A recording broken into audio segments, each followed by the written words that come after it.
Are police officers held accountable for misconduct?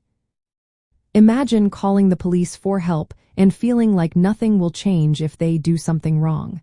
That's a common concern many people have today. So, are police officers actually held responsible when they act improperly? The answer is complicated. There are systems in place meant to hold officers accountable. Police departments usually have internal units called internal affairs that investigate misconduct. Some cities also have civilian oversight boards made up of community members who review complaints independently. These efforts aim to increase transparency and trust.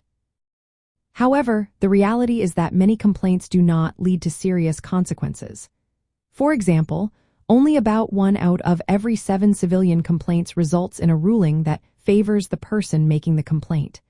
That means most allegations don't end with officers being disciplined or punished. Plus, a small number of officers tend to be responsible for most of the misconduct allegations. This pattern suggests that problematic behavior is often repeated by certain individuals. Reporting misconduct can be tricky. Officers often self-report use of force, but these reports are sometimes inconsistent or incomplete. Many times, incidents are undercounted or not properly documented. This makes it harder to hold officers accountable because there is not enough clear evidence. Public opinion varies a lot based on race and background. Many Black and Hispanic Americans believe police are not held accountable enough for misconduct.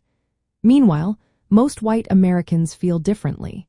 These perceptions are backed by data showing racial disparities in how complaints are handled and in the use of force. In recent years, there have been efforts to improve accountability through laws and reforms. Some states have passed bills requiring better reporting of misconduct and limiting protections like qualified immunity, which shields officers from lawsuits. But at the national level, progress is slow because of political resistance and legal protections that make it difficult to discipline or prosecute officers. Challenges like the blue wall of silence, where officers protect each other from scrutiny, also make accountability harder. Data collection is inconsistent, and legal protections can prevent officers from facing consequences.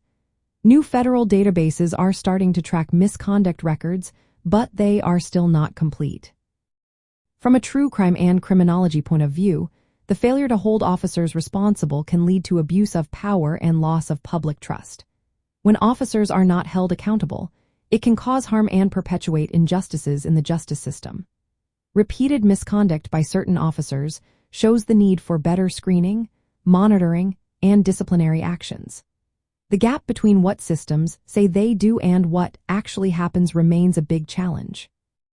So, while mechanisms exist to hold police accountable, many obstacles still prevent consistent and fair consequences for misconduct. Improving these systems is essential to building trust and ensuring justice for everyone.